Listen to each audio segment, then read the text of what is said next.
bien-aimés dans le Seigneur, Nzambe Azalokumu, Balingami Katina Kolo, Balandina Biso, ya ASEP TV officiel, Nzambe Alola Pambola Bino, na kumisi Nzambe pona occasion oyandimili susukope sabiso na mokola lelo, na tina ya kolanda émission na biso, l'école de guerre de Dieu. L'école de guerre de Dieu, c'est une mission de connaissances, une mission où nous équipons les enfants de Dieu par rapport à la doctrine de Christ, bien-aimé dans le Seigneur. Au monina oyo etali makambo na Nzambe, esengeli mutu azala instruit, esengeli mutu a approfondir connaissance na ye na kati ya parole de Dieu, parce que chaque ministère est en grâce na yango. Alors par rapport à la particularité à grâce nanga, na lingito partager l'école de guerre de Dieu. Bien-aimé dans le Seigneur, balandina biso ya ASEP TV officiel.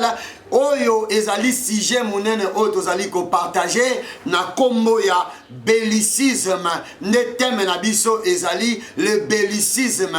Bien-aimé dans le Seigneur, le bellicisme ezali doctrine oyo ezali ko prôner guerre. C'est-à-dire quoi? Bien-aimé, par rapport à makambo na Nzambe, esengeli oyo ba ete Satan na ba akolite na ye bazalaka ba teti, Satan za incrédule, Satan ayokaka difficilement, mais Satan za na ba langage na ye oyo ayebaka na ko obéir, c'est-à-dire soki okoti na langage wana, alors wana ekozala malamu mengi. C'est pour cela, bien-aimé dans le Seigneur, awa tokolobela langage ya guerre, ya koloba ete Satan ba démon, même les sorciers, ce sont des esprits tétis où ils ont pratique et guerre afin que baïeba nakotosa. Bien-aimé dans le Seigneur, soko tangi na Bible, okoya komona na Nombre chapitre na yango 1, verset na yango 44, okoya komona ke Nzambe tango azobimisa Israël na kati ya bowumbu na Égypte, et tango bakomi na désert, et sengelaki enrôlement et salema. Enrôlement, c'est-à-dire Nzambe alingaki basala recensement, au travers le recensement kuna akoyeba na ko retirer ba militaire, c'est-à-dire à former une armée oyo ekozala pona offensive ainsi que défensive ya terre promise. C'est pour cela ni ko ebiso bien aimé dans le Seigneur. Yo yozola nanga mona na Nzambe. Sur la Bible, au na Galates chapitre 4 verset 1 jusqu'à 5, Nzambe azolo baboye, héritier aza esclave, soki aza nanu enfant, c'est-à-dire soki aza incapable ya ko se défendre. Alors biboye, pour héritier, akoma, c'est-à-dire propriétaire ya héritage, et sengeli akoma fils. Fils, c'est-à-dire, et sengeli akola. Or, bien aimé, pour la parole de Dieu, et Seigneur le baete, na kati ya makambo Nzambe, Nzamba travaillaka mingi na bateau baza mature, bateau bakola. Or muto akola, aza muto ayebi ko défendre ba droit na ye. Mwana muke eza difficile à défendre ba droit na ye. Omona kaka so babotole bonbon, babotole biscuit, omoni mwana komi kolela. Or vie chrétienne eza vie ya bato kolela kate, ya ba plénichard te. C'est pour cela Nzambe alingaki a formé armée selon Nombre chapitre 1 verset 44 oyo kobanda ko défendre héritage oyo ya pesaki Israël. Par là, bien-aimé dans le Seigneur, nalingi na yebiso boye ozalaka déjà na armée ya Nzambe. Tanguka kondimeli Yesu Christ comme Seigneur et Sauveur, nde mukolo oyo ba enrôlaki yo na armée ya Nzambe. Or na armée ya Nzambe esengeli mutu akoma na âge ya majorité pour ayeba na komema manduki. C'est pour cela nazo te ya yo chrétien ya koloba être na kati ya royaume de Dieu, na kati ya makambo Nzambe eza ba parole à l'heure te. Donc parole de Dieu c'est une puissance, et puissance wana peut se manifester kati na yo. Démonstration ya puissance wana ezo senga etozala na kondima pe kondima na yo o ajouter yango connaissance. C'est pour cela, bien aimé dans le Seigneur, ezana maloba oyo Nzambe azo informer biso na kati ya Biblia ya yo oyeba ete ye Nzambe azana armement monene oyo a défendaka nango bana na ye oyo azelaka ete mwana na nzambe akota na kati ya arsenal wana enfin que abundisa bango na ye. Ce n'est pas pour rien Ephésiens chapitre na yango 6 verset na yango 11 soko bandi ko kita jusqu'à 17 okoya ko mona bazali ko conseiller biso toyebana ko porter ba arme spirituelle. Bien aimé, pourquoi ko porter ba arme spirituelle ezali pona ko se défendre enfin que ko attaquer monguna et arme spirituelle wana et ko sécuriser yo après avoir surmonté les combats. Alléluia. Bien aimé dans le Seigneur, parlant na ningi ko lobela yo okoya ko mona remarque ya nzambe pour la faiblesse ya Job. Okoya komona ndenge nini nzambe azo faire remarquer Job ya koloba ete pour kozwa ki connaissance ya koyeba makambo oyo te. Tanto kotanga na mokanda ya Job chapitre nango 38 verset 22 à 23. Job chapitre nango 38 22 à 23. Je lis la parole de Dieu. C'est la réponse de Dieu envers Job. Job 38, 22 à 23. La Bible dit: es-tu parvenu jusqu'aux amants de neige? As-tu vu les dépôts de grêle que je tiens en réserve pour les temps de détresse, pour les jours de guerre et de bataille? Bien-aimé dans le Seigneur, ce que l'on dit makambo zomonango lokola une petite chose, comme si c'était de la blague que Dieu faisait avec Job. Or, Dieu voulait informer à Job quelque chose de très important. Bien-aimé dans le Seigneur, Zambazo tuna Job. Alobi, est-ce que aussi comment na source ya neige, c'est-à-dire place neige, ezali ko se rassembler, ezo sala un amas, c'est-à-dire ama ezali rassemblement, ya babilo koto rassemblement, ya batuto rassemblement, mais awa bazoloba rassemblement o ezali ya neige. Ce qu'on zambazo tout na Job, parce que Job murmurait, parce que Job parlait de n'importe quoi. Tango bitumba et comme lié. Ce que attitude ya Job, ndenzamba bandaki ko reprocher. Eza attitude dans mon akaba chrétien et belé jusqu'à maintenant balingaka ko s'équiper na attitude oyo. Attitude nini? C'est-à-dire quoi? Quand les combats viennent, au lieu moi nan nzambe, c'est pour cela la Bible zolo banini. Au temps de détresse, réfléchis, mais au temps de la joie, chanter des cantiques de Dieu. C'est-à-dire quoi? Batan et keseni. Et zanatan yakoyemba pour na kokumisa nzambe, mais zanatan yako réfléchir vis-à-vis ya ba complication ya vie. C'est-à-dire quoi? Job par rapport ya makambu oyo komela kiye Job abandaki kolela lela ebele koloba ete muto yazo bundisanga nazo lukaye soki na monie na ko se défendre na ko sala boy, c'est-à-dire na lingito ke na jugement nyonso wana nzamba bandaki ko luka amona comment Job a ko découvrir richesse ya armement na ye. Awa lobini a tuni Job na Job chapitre 38 verset 22 à 23. Alobi, aussi au coma et sika, rassemblement, y a neige et salemaka. Est-ce que ce coma et sika wana? Est-ce que aussi au mona dépôt ya mabanga nanga? Nzamba zolo bakazalaka na dépôt ya mabanga. Pour quelle cause? Alors que les dépôts de grêle, les alliés, bah donc dépôt, il y a neige, c'est-à-dire il y a mabanga, to ya glace. Ce quoi alors que au mona dépôt wana na 23 alors que j'ai réservé pour la bataille et pour la guerre. Alléluia. Bien aimé, nzamba zolo bakazalaka na dépôt ya mabanga.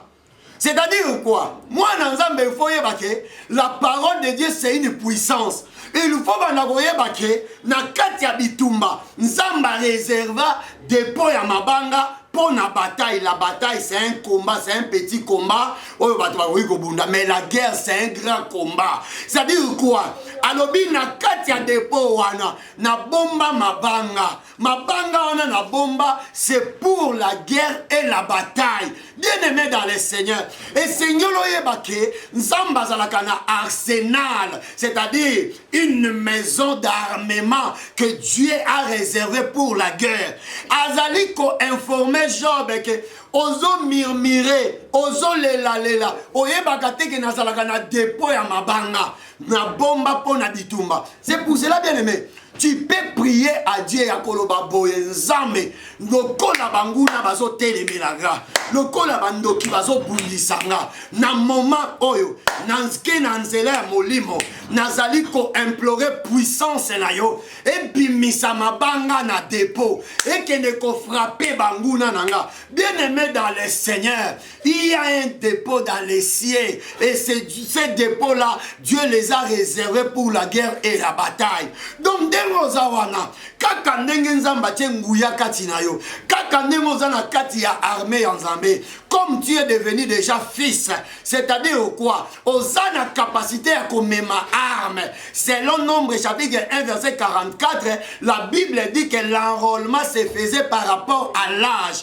Ce que yo na kati ya makambo Nzambe, ozana âge nini jusqu'à maintenant olelaka kaka. Est-ce que ozangi makasi ya komema manduki? Bien aimé dans le Seigneur, tika molimo mo centre apesa yo makasa o mema manduki ya Nzambe mutu nyonso azotelemela yo, il faut yeba ete na telemelaki muto batelemaka te. Bien aimé dans le Seigneur, Satan kobanga yo jamais pour na beauté na yo, Satan kobanga yo jamais pour na intelligence na yo, Satan jamais kobanga yo pour na taille na yo, mais Satan kobanga yo par rapport ya nguya oyo yo zana yango, par rapport ya pouvoir oyo zana yango. C'est pour cela na transmettre le pouvoir ya komema manduki ya Nzambe pe ko exploser na ka ya diable. Tika mutu nyonso oyo azotelemela bana na yo, azotelemela vie na yo, a sentir que nagendaki ko simba muto ya za enrôlé na armée ya Nzambe. Nguya ya Nzambe et bouleverser calendrier ya diable na famille na bino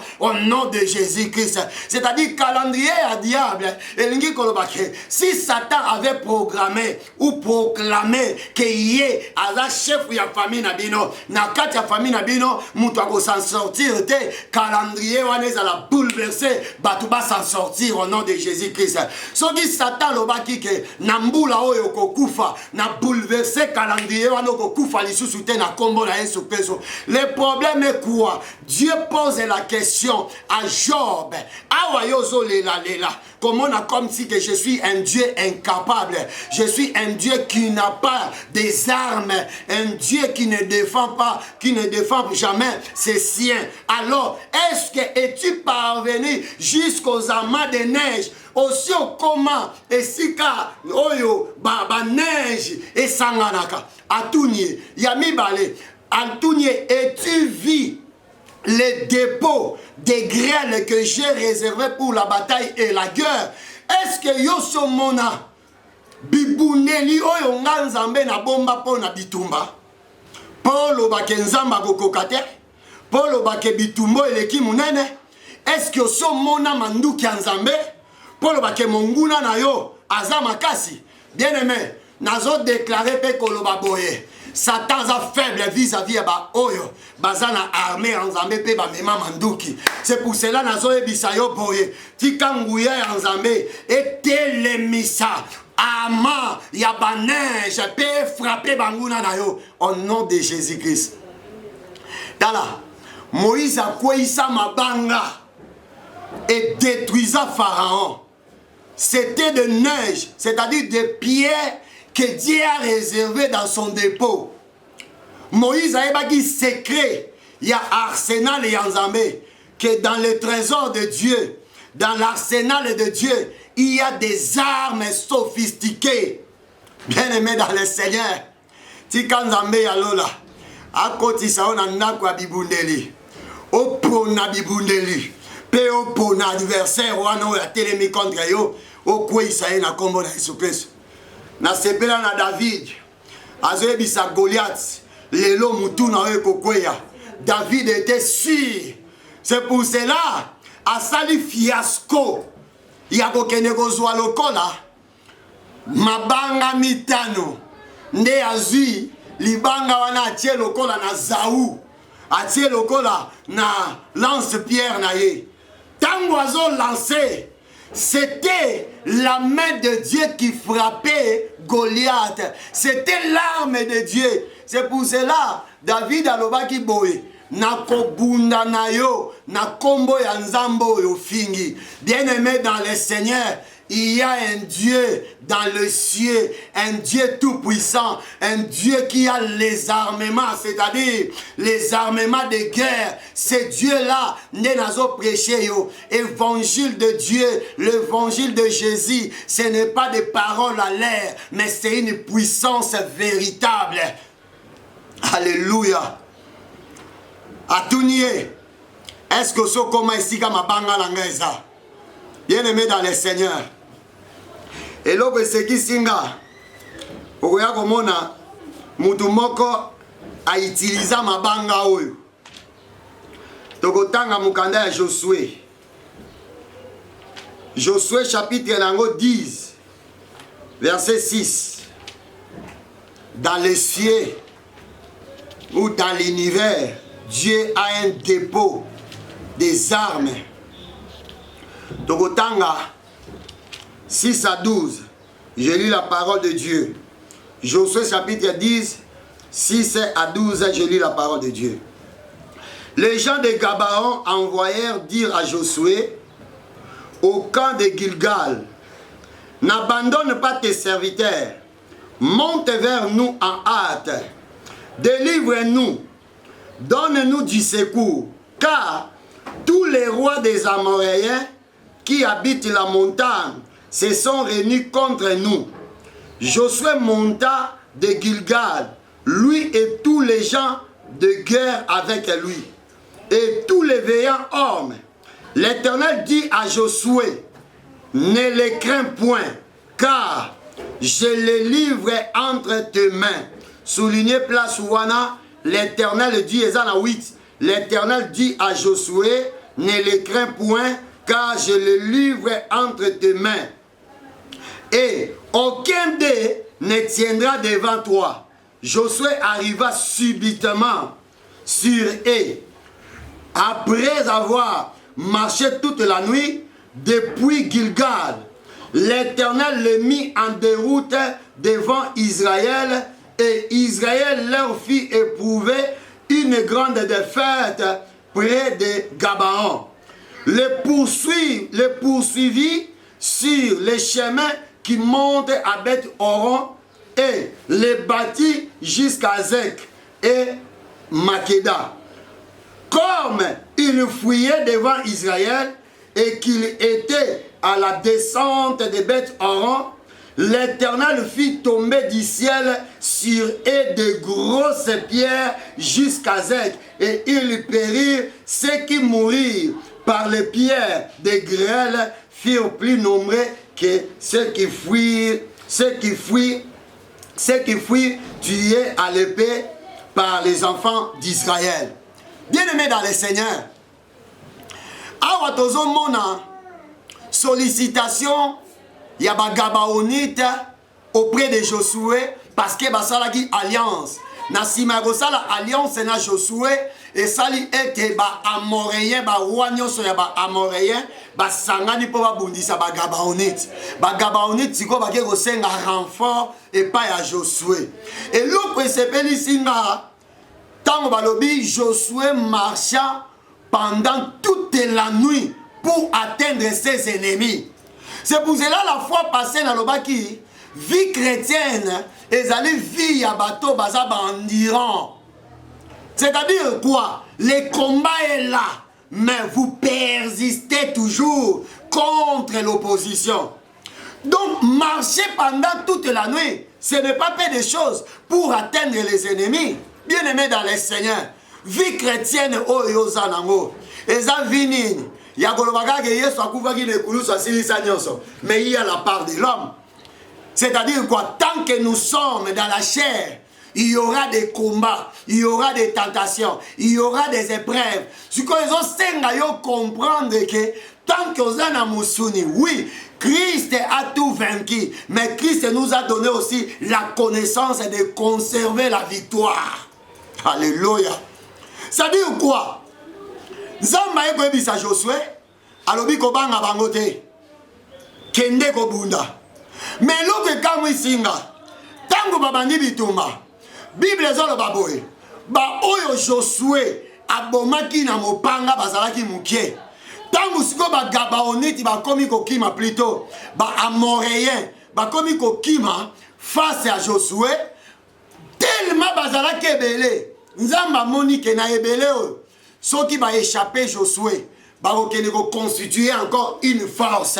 Oyo ba koya lisusu ko bundisa Josué. Alors, pour les exterminer, ces jours-là, Dieu a utilisé les dépôts du ciel. Dieu a utilisé les dépôts de pierre que Dieu a réservés pour la bataille et pour la guerre. La Bible dit que Dieu fait descendre les armes au Ezali Mabanga. Bien-aimé dans le Seigneur, Tikan Zambé Alola, na puissance à Molimo Mosanto, a kitissé la banguna na yo Mabanga, va comprendre que Mabanga ezobeta loko la mbula, nazo tato la mbula ya Mabanga contre banguna na yo. Et quoi il ba forteresse, bisika bakeko bombana. Et quoi il sa biloko nyonso, oyo bazali komona comme si que ce sont des armes. Tika Mabanga ya minene, oyo ezo pesé ba kilo ya koleka. Et quoi ya na forteresse, et boma bunker ya ba démon, pe bazala détruit au nom de Jésus-Christ.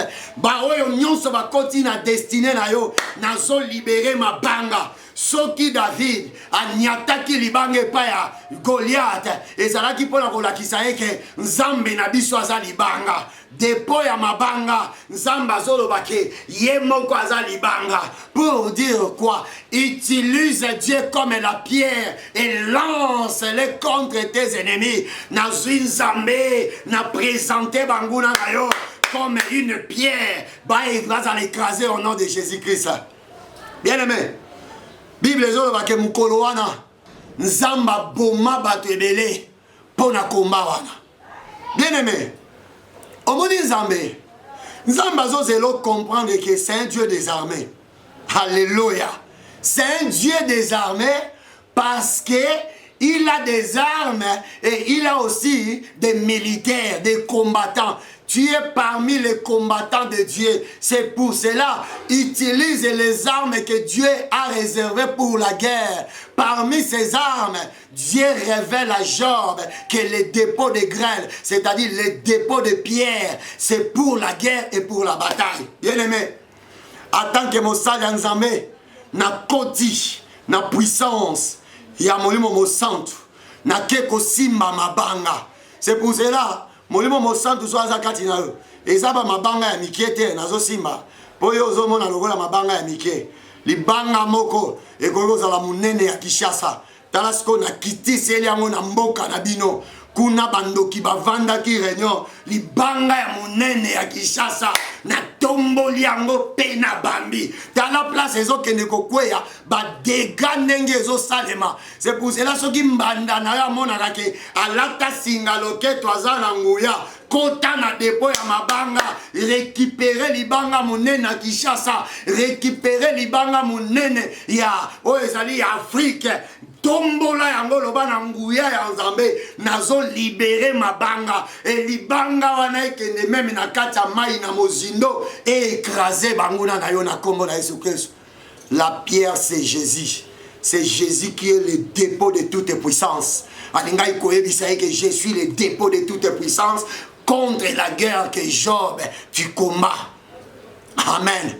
Bien-aimé dans le Seigneur, Nzambe ndaza dépôt ya puissance. C'est pour cela tango azo ebisaye que naza na dépôt. Il voulait lui dire que la puissance et l'autorité que tu cherches pour combattre ton ennemi réside à moi. C'est-à-dire cette puissance réside à moi. Bien-aimé dans le Seigneur, le royaume de Dieu, ce n'est pas un royaume de paroles. Ce n'est pas un royaume seulement de paroles, mais c'est un royaume de puissance. C'est pour cela nazo ebisayo kozala bilela lelate kozala kokumisa ennemi na ote kaza makasi. Bien-aimé, tango Israël bazo kumisa Goliath nde tango David aki kolakisa bango ke Goliath azie lokote.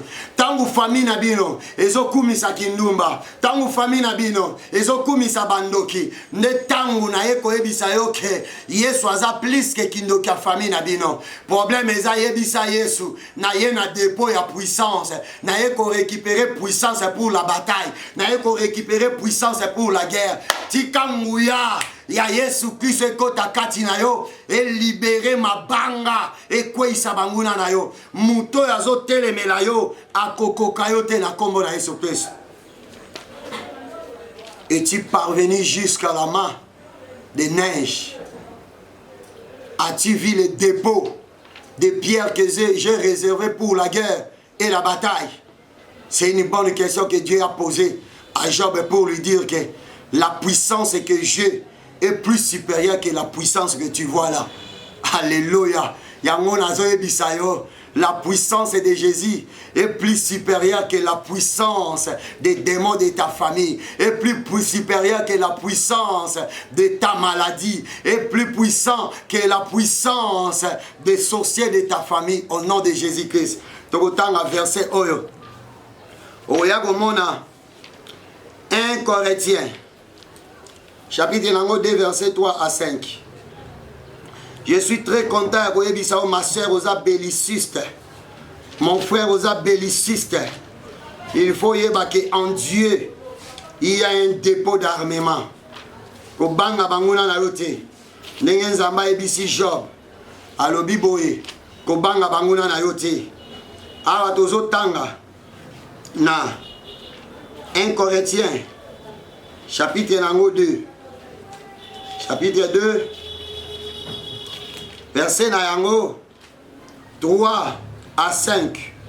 Je lis la parole de Dieu. Car je n'ai pas eu la pensée. Non, je m'excuse. 1 Corinthiens chapitre 2 verset 3. Je lis la parole de Dieu. Moi-même j'étais auprès de vous dans un état de faiblesse, de crainte, de grands tremblements. Et ma parole et ma prédication ne reposaient pas sur le discours persuasif de la sagesse, mais sur la démonstration de puissance et de l'esprit, afin que votre foi soit fondée, non sur la sagesse des hommes, mais sur la puissance de Dieu. Bien-aimés dans le Seigneur, il faut croire à la puissance de Dieu. Il faut comprendre que Dieu est plus puissant que tes ennemis. Et Seigneur, que Mouton Nandimela a plus fort que Moutou Oyazo Bundisangai. C'est pour cela, apôtre Paul a dit, j'étais faible. C'est-à-dire, santé nanga ezalaki malamu te, langage nanga ezalaki pena malamu te parce que na débit ya kouta na judaïsme kokota na christianisme, donc décalage ya connaissance wana. Alors il était faible. Malobi nini? Oye ça la puissance na ye, c'est-à-dire quoi? Sa prédication ne reposait pas sur le discours de la sagesse humaine, mais sa prédication s'est reposée sur la puissance et la connaissance de Dieu. Alléluia. Bien-aimé dans le Seigneur, par là la lingi koye bisayo boye. Soki kondimana yo e vandi na nguya ya Nzambe. Il faut croire que le Dieu que j'écris, le Seigneur Jésus-Christ, est le tout-puissant de tout univers. Bien-aimé dans le Seigneur, Tika Nguya ya Nzambe, et quoi il s'abanguna na yo na nzela na yo et destiné na yo ezala de gloire à gloire. Nzambe kaka ndenga lobaki na Josué ko bangate parce que Dieu savait que j'ai un dépôt de pierre. Na yebisi moto moko, il y a un dépôt de pierre que Dieu a réservé pour la guerre et pour la bataille. Entre dans ces dépôts, récupère la puissance pour la guerre et pour la bataille et défends ta cause au nom de Jésus-Christ. Job chapitre 38, verset 22 à 23. Nzambalo la pambola bino. Na pamboli frère Cray. Toujours toza na kati ya bellicisme et mission na biso ezali l'école de guerre de Dieu. Tika Nzambe alola a formé yo pe a sala yo ke oyeba komema manduki po bunda bitumba ya destiné na yo. Numéro na biso ezali na bande l'écran okutana obenga biso pour la suggestion. Que Dieu vous bénisse.